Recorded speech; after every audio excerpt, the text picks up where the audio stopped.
ever tried to find one specific thing in a huge, messy pile of data? Looking for that needle in a digital haystack? Classically, you just have to slog through it, one item at a time. But what if we could use the weird rules of quantum mechanics to find it almost instantly? Well, let's dive into Grover's algorithm, a quantum trick that does pretty much exactly that. Okay, to really get our heads around this, let's start with a simple picture. Imagine a massive room filled with identical, closed boxes. We'll say there are N of them. And inside just one of those boxes, there's a prize. Your job? Find it. So if you were doing this the old-fashioned way, what's the strategy? Well, you just start opening them, right? One by one. You might get super lucky and find it on the very first try. Or you could be really unlucky and have to open every single box until the very last one. On average, you're going to have to check about half of them. That's n divided by 2. And this is where things get interesting. This is where quantum computing just completely changes the game. Now, Grover's algorithm doesn't find the answer in a single step, but what it gives us is something called a quadratic speedup. And that is incredibly powerful.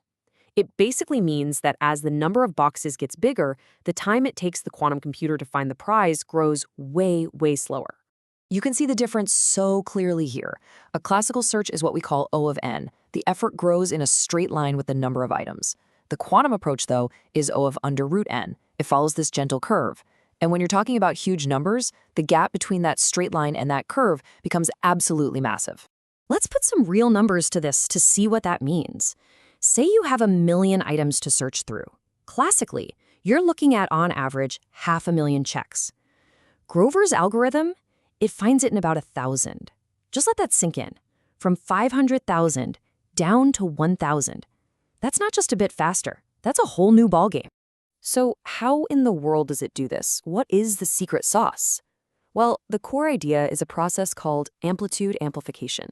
It's not actually magic, but honestly, it kind of feels like it.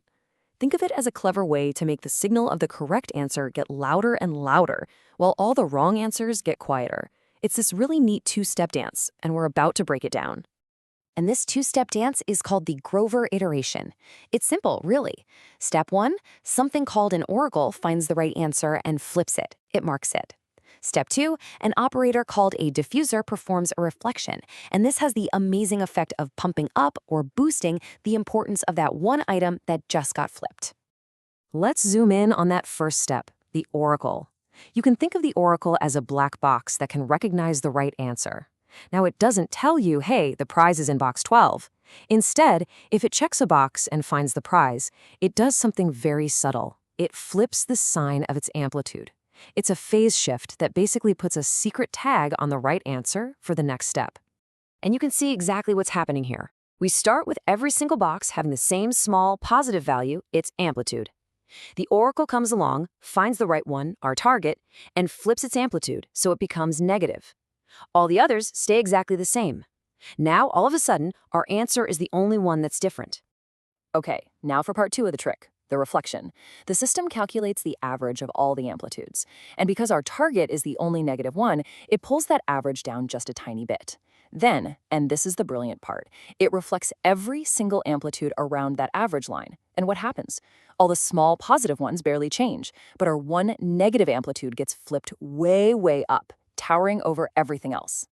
If you do this flip and reflect process over and over, the amplitude of the correct answer just keeps growing and growing.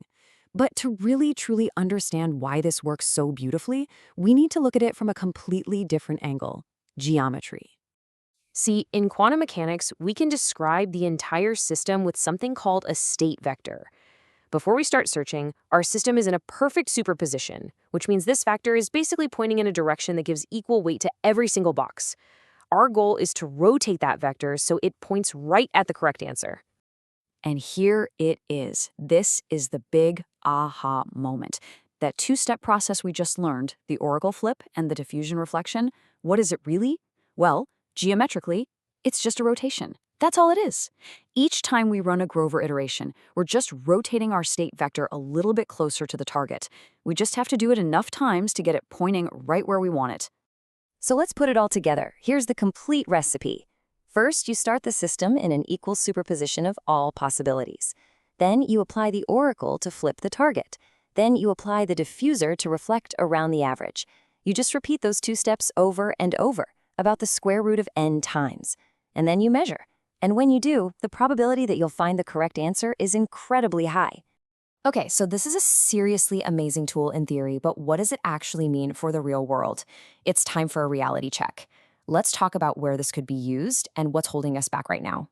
The potential here is, frankly, huge. This could massively accelerate searches that are part of much harder problems, things we call NP-complete problems. And it has really big implications for security. It could be used to brute force certain types of cryptographic keys like AES encryption, way faster than any classical computer could ever hope to. But we do have to ground ourselves here. First, this speedup is quadratic, not exponential like some other famous quantum algorithms. That means it won't magically solve all of those super hard NP-complete problems overnight. Second, actually building and running these quantum computers is a monumental engineering challenge. And finally, for a lot of real-world data that's already nicely organized in a database, classical search algorithms are still faster and more practical. And that really leaves us with a fascinating final thought. A quadratic speedup isn't a silver bullet for everything, but make no mistake, going from 1,000,000 steps down to 1,000 is still absolutely revolutionary. The big question for all of us going forward is, what are the specific, high-stakes problems out there that are sitting in that sweet spot where a quadratic speedup is all it takes to completely change the world?